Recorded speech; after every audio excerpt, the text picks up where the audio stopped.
Grande partecipazione sabato sera alla Notte Bianca di Monselice.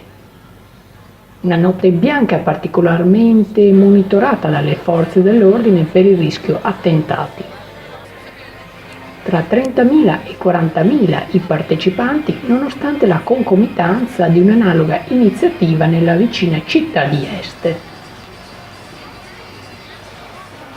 Parecchie le proposte di intrattenimento, dai balli ai motori, dalle performance circensi alla musica.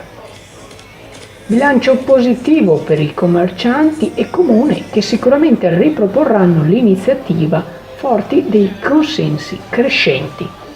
Station Channel News, Monselice.